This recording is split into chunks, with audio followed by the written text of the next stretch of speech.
What's up, big doll? We're watching this fool gears go the most terrifying SCPs. Get your food, get your drink. I'm bulking right now, so big ass fucking casserole fool. I'm gonna need me a little towel, hold on. I'm gonna cut it out. Alright. I got myself where did that shit go? Oh, I got myself the little towel. SCP-1128 absolutely terrifies me. Imagine if every time you fully submerged yourself in a body of water, no matter how shallow, you'd instantly disappear from the sight of anyone looking at you. Although you seem to have vanished off the face of the earth, in reality you've been transported to an ocean, one that really does exist on Earth nowhere near your previous location. As scary as that sounds, that's actually not the scary part. While conducting an interview with a test subject transported into this ocean, the conversation is suddenly interrupted by a scream as the test subject sees some kind of horrifying aquatic creature. The creature is so large that it's casually eating a whale.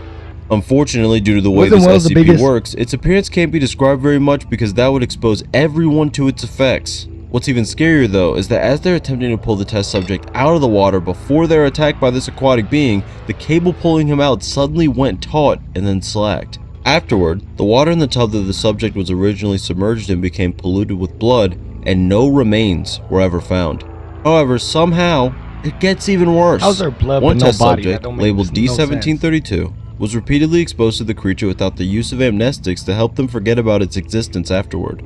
As the testing went on, the subject became more and more avoidant of the water, eventually claiming that they could see the creature in any amount of water. Some amount of time after the subject was initially exposed to the creature, D1732 was suddenly and violently pulled into a glass of water by the creature and no remains were ever recovered.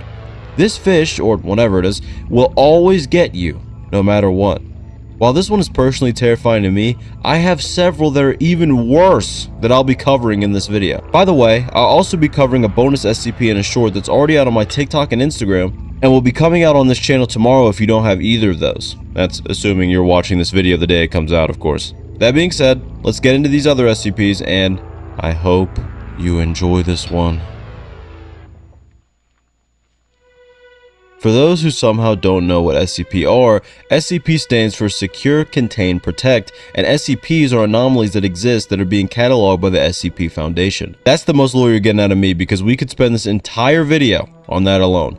So that being said, do you recognize this tree? If you do, then you're definitely familiar with this next SCP. If not, this image is the Old Craggle Tree, a depiction of one of the characters in a park called Cragglewood Park. This amusement park that supposedly exists in the memories of a few people is quite the strange place. Dr. Reiner was able to interview a few people who have memories of this park, and what we uncover is quite unnerving. In the first interview, the subject claims that this is just some nightmare they used to have. They think it was based off a different real theme park that they got traumatized from. They then get into the description of the park. I enter this theme park. It's like Disneyland, but smaller. There's no rides, just this long, winding road through the woods. Everything's bright and colorful, like a cartoon. And there's all these trees around me, but after being asked about the trees, they say, they've all got faces, and they're singing. They've got these dopey, cheerful looks like in one of those old-time cartoons, right? And they just sing and laugh and sing. Obviously, these trees are the same as the one that was depicted in the drawing. They continue. There's this music that's playing everywhere. It's like organ music, but not the kind you hear in a church. More like the sort you might hear in a carnival. Afterwards, they mention that there is one ride in the park, a merry-go-round. Apparently in the dream they aren't alone either, as other kids are there as well. All of the kids are smiling and laughing, but not because they're happy, because they're afraid of what will happen if they don't act happy, because the trees want them happy. They then conclude with this statement. Just as I'm getting ready to leave, I see something. A tiny tree sprouting up near my foot. It looks up at me. It's smiling with that big, dopey, happy grin. When I see it, that's when I start screaming. That's when I wake up. When asked why it makes them scream, the subject says, because it has my face. I don't think it would be far-fetched to say that these trees may be created from the souls of previous children that were lost in this non-existent park, and maybe some that made the wrong decision in their dreams. But let's continue to the second interview. In interview 2, Dr. Reiner speaks to Janine Yearling about her experience mainly with the carousel. When speaking about this, she says that before the other kids got on, some hugged kids that didn't get on. Some smiled and some cried, and she left them as they rode the carousel. When looking at the interview transcript, you can see by her reactions and the way that she's speaking about this park that it doesn't just seem like a bad dream. It seems like it really existed. Dr. Reiner even says that this woman went through a deeply traumatizing experience. While this interview is definitely eye-opening, the next interview where Dr. Reiner interviews Randolph Blair is the one that truly changes everything. Reiner asks Randolph about a video cassette, to which Randolph has a viscerally angry reaction. Reiner gets him to focus and asks him where exactly he got the tape from, to which he responds that he just found it in the attic.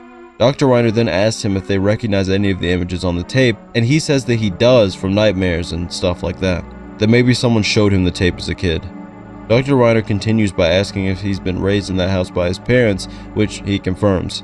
As Dr. Reiner brings up the front bedroom, he immediately says he doesn't want to talk about this. Dr. Reiner tries to dig further, and Randolph says, "I don't know, I just don't know. It's always had stuff in it, but nobody uses it. That's why I keep it locked, okay? I don't think about it." If it was such an inconspicuous room, he obviously wouldn't even think about it enough to purposely keep it locked. So, what's the real reason here? Dr. Reiner attempts to ask Randolph one last question. If he's always been an only child. To this, Randolph refuses to respond. Obviously, the contents of this tape had to be investigated if they wanted any answers. The tape begins with heavy breathing followed by shaky footage of a gravel path in a forest. In the distance, calliope music can be heard, and as the camera pans around, we can also see other kids walking down the path, with some holding hands. A conversation begins behind the camera. "I'm scared." "Shh. Why don't you show the video away? It's okay. Don't cry. You have to smile. You have to." Distant singing is heard. "Smile. Smile, please. Just smile. We'll be okay, I promise. I'll take care of." This is interrupted by static followed by blurred images as the music and singing distorts. A dozen children are seen around that infamous carousel. "What's happening? Shh, just... Oh God. What are they? Listen, you have to... I'm sorry. You have to go. You have to." "No, you aren't. Go, please. I'm sorry.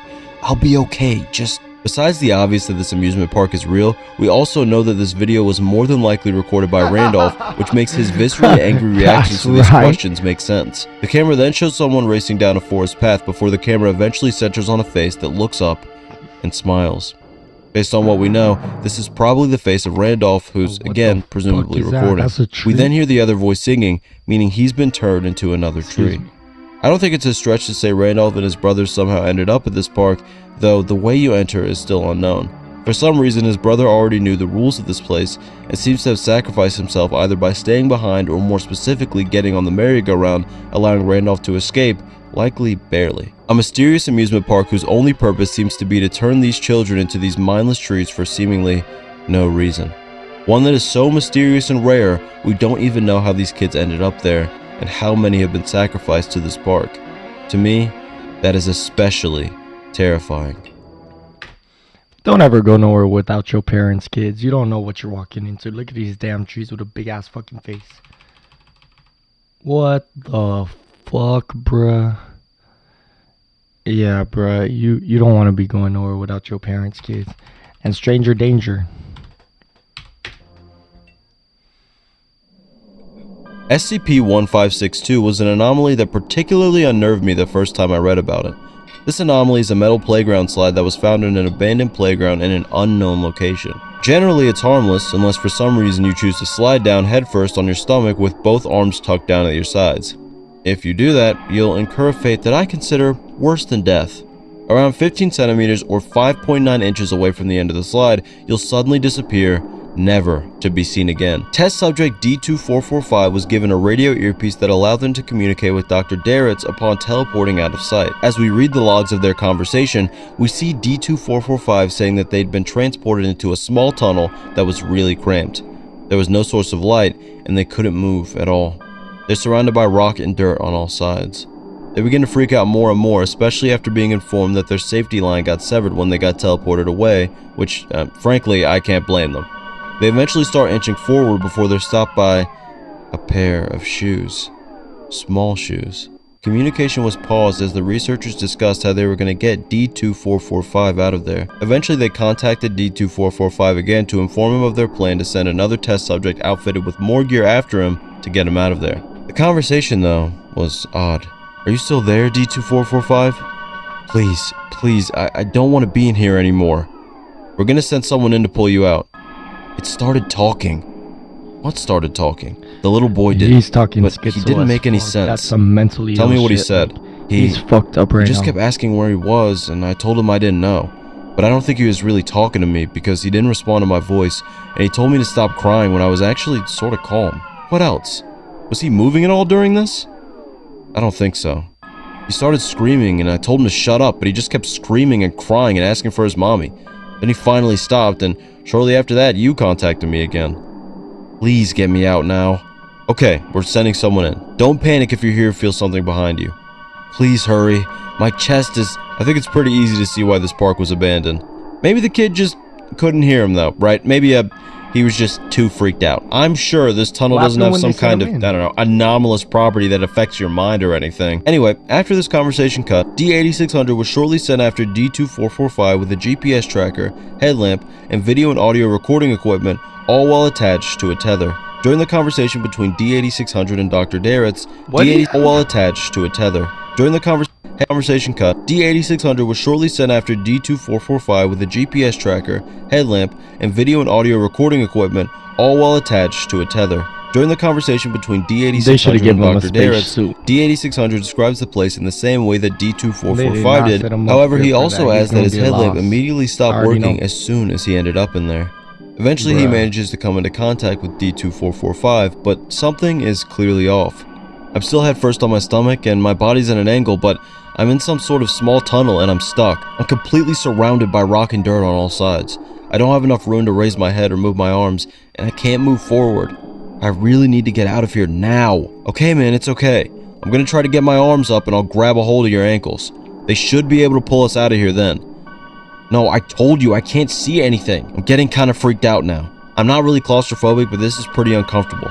Pull me out of here. I'm working on it. Have some... D8600, stop talking. Something isn't right here. D2445 is just repeating everything he said to me when we initially made radio contact with him.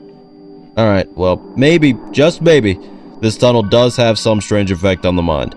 D2445 continues to repeat his end of the conversation as D8600 asks Dr. Daretz to pull them out. And look, I'm sorry, okay, I don't know if I should say Daretz or Daretz. And I just realized I've been repeating it. It's okay, dude, you've already noticed it. Anyway, let's continue. Dr. Daretz says that he can't as the rope severed, and he didn't know that that would happen. A cold lie. D8600 chooses to make his way backwards as the conversation continues. Are you making progress, D8600? A little. It's not easy, but I'm getting there. The air's kind of stale in here. I hope there's enough air for me to make it back. Hey, did he finally shut up? I'm not hearing him on my end anymore either. Well, thank God for that. I was starting to think that... What is it? You were starting to think that... D8600? Are you still there? What happened? Neither D8600 nor D2445 would be able to be contacted ever again, and further testing was indefinitely suspended. I kind of wonder if the tunnel is really made out of rock or some type of unknown mineral that severely affects the brains of those unfortunate enough to come in contact with it. Presumably, if the person at the top is actually close to the surface, this effect would probably cause them to be unable to dig their way out in time. Maybe this is some sort of punishment derived by one truly evil individual to curse those unlucky enough to ever attempt to slide one very specific way. The afterlife is one of those existential concepts that humans have been theorizing over for thousands of years. Out of the many beliefs that exist though, heaven or its equivalent counterparts have always been seen as good, understandably so. But what if an afterlife you thought to be heaven was actually the exact opposite? SCP-7179 is a part of SCP's alphabet anthology, which on its own hosts a number of terrifying anomalies.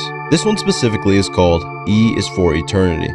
This place that can only be accessed upon one's passing appears as a solitary island surrounded by nothing but ocean in the distance. The temperature is always the most comfortable for whoever's soul happens to be there, and it's always daytime. There are many tropical fruits, with some possessing the same effects as certain chemical substances. Animals That's right, alcohol, meth, and there's a house on cocaine, the island where up to sick-ass 3 people that the fucking person will be substance. attracted to will stay.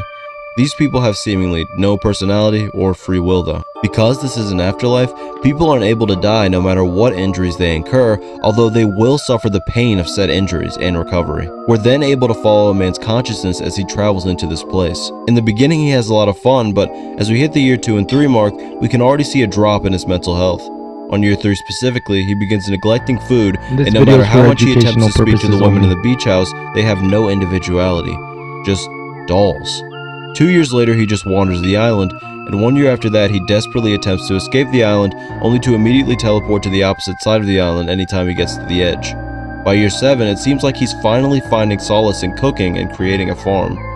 As year 18 arrives, he's a cooking expert and seems to be looking into botany. Things are going well. Year 37 announces the arrival of boredom. Things aren't working. His mental state has fallen by year 81, but he eventually looks into construction. 20 years later, he builds his first house. At year 287, several structures have been built on the island. Year 416 sees him making every prior building into livable housing and beginning to expand these structures. By year 850, he slows down as he's more or less reached his peak with building and begins to tear down and rebuild these structures over and over. Year 2009. His mental state has declined more and more, and he begins to become existential as he realizes that How the fuck he living so long? It's only 20. This is all he'll know forever. It's only 2025. He continues to go down hills. By year 5478, he tears down random buildings until they're all gone and begins rebuilding them. Eventually, he takes out his rage on the women that exist in the beach house in year 11902, virtually tearing them apart. He clearly doesn't take any enjoyment from this shit is fake, bro. This one is fucking fake. I know that one with the fucking tree is real, and the slide is real, but this is some fake shit. How could you have 11,902 years if it's only fucking 2025? Like, y'all know how to do basic math, dude. That should not this, and again attempts to escape the island via a different method, though this again doesn't work. He's become numb to these horrific acts and begins to experiment on the women. As the next 15,980,400 years pass, he again and again tries different ways of destruction. Of course, due to his immortality, none work. By year 1.2 billion, he's trying his hardest to find anything to stimulate his mind. It's a wonder he still has one at this point. 8.5 billion. He fails yet another escape attempt. 30 billion. He simply stares at the perpetually shining sun. Just another thing that ceases to change. That's an no sunset, incomprehensible no night, number, no rain, dude. no clouds, no wind.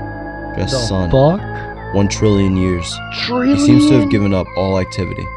Around 50 octillion years have passed, I think. At this point, theoretical concepts are being realized. One Google has passed. That number is a 1 followed by 100 zeros. This is only 1 second of his eternity. Fairy tales that must and old be like a poems always seem to scientist have theory this or unsettling something. air around them. That's not at least some, for the most part. A lot of these children's tales are about really scary creatures for real. filled with allegories to death, if not just directly saying it. That may be one reason why I really like them, and one day I may make a video on something like that, but we'll see. This image is an alleged engraving from 1863 of a supposed creature that was referred to in old German nursery rhymes. Which, yes, the creator confirmed they did make the rhyme up completely, and it's not based on anything.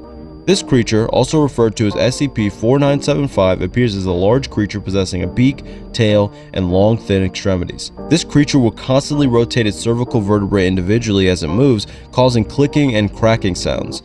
These noises only stop when it's ready to attack. When it does, it will bash and rip its victim with its appendages until it eats the victim over a period of time. It, of course, does get even more terrifying though. A Freiburg citizen told local law enforcement that he had been hearing a strange rhythmic clicking noise for over 4 months and claimed that he was being actively stalked. SCP operatives would take the man into their custody and lie to the local police force, saying that the man was simply experiencing paranoia and auditory hallucinations due to side effects of his chemotherapy. They would ask the man to show them where he last saw the creature, and afterward they would be shown walking through a wooded area. The man is obviously nervous and freezes after a few minutes. Despite pointing towards the area where the creature should be, the operatives see nothing. When watching surveillance footage inside its cell, it was shown that SCP-4975 had stopped moving its vertebrae completely and was staring in the exact direction of this man at that moment. Right after this, the man is suddenly thrown to the ground and begins being struck in the head and torso multiple times by a seemingly invisible attacker. Operatives attempt to neutralize the source of the attack, but can't seem to do anything. Eventually, an operative would finish the man off, and right afterwards, strips of the man's flesh would be taken from his body. Directly after this moment, SCP-4975 would appear to be eating, despite not being fed. The fact that only the victim can hear the clicking of the creature as it follows them, and that the creature can follow them and attack them without ever physically leaving the place it's in, is insanity. How can you even contain something like that? By the way, if you wanted to hear the poem, it goes like this. I'll be showing the German version on the screen. Tick, Wait, don't tock, they have the ticks. SCPs The fucking bird inside contained in a sings. little fucking Tick, warehouse? Tock, tick, tock, tick, tock, tick, tock. As ticks the time, so ticks your heart. May you live as long as you hear its song. Tick, tock, tick, tock, tick, tock, tick, tock. That's not what Listen it says, close, for bro. when it stops, the hatchling comes out of its home. Tick, tock, tick, tock, tick, tock, tick. Did you hear it? Did it stop? My child, It said meant East your time Estum. What was the up. fuck words are that? SCP-6618 is a DVD with the words Papa's Ways on How to Discipline Your Child written on it in ink. On this DVD, we see a college student named James Vane being That's disciplined by fucking another sus, entity bro. called Papa, though it's unknown if this being is human or not. The disc was originally found in Wyoming in July of 2004 following an investigation by a federal agent who was looking into a chain of disappearances. I'll now get into the actual content on this strange DVD. I do want to clarify, it will get pretty insane, as if this entire video isn't insane, but whatever. As the video begins, we see this title card as light jazz music plays in the background. Vane is then shown standing in a corner, unable to move. The source of light illuminating him was a spotlight shown in his direction. The room also appears old and neglected. Above Vane's head, the words, "The Classic Way" appear before it switches to the words, "Time Out." Vane begins to call out, all of which to no response. Eventually he attempts to move away from the corner, yet all he can do is slightly shake his head no matter how much effort he exerts. Eventually he screams for help again multiple times to, again, no response. After this, the words, "He has been a bad boy" appear, with, "Let us teach him to be a good boy again." Bro, if you tell me some shit like that 2 times already, I'm gonna end the video, bro. Fuck that gay shit. I'm not doing that shit. With a number of the timestamp beside it. The Freaky time lapse ass begins as we papa. see Vane go through many Oh, attempts fuck. to escape as well as continuing to scream for help. 19 hours later, he stands there completely silent. After another 78 hours, Vane is so weak that he basically can't do anything. Eventually the footage finally slows down and the time text is replaced with, "He is now a good boy." Footsteps begin to approach him. That's it for the video, guys. Thank you for watching.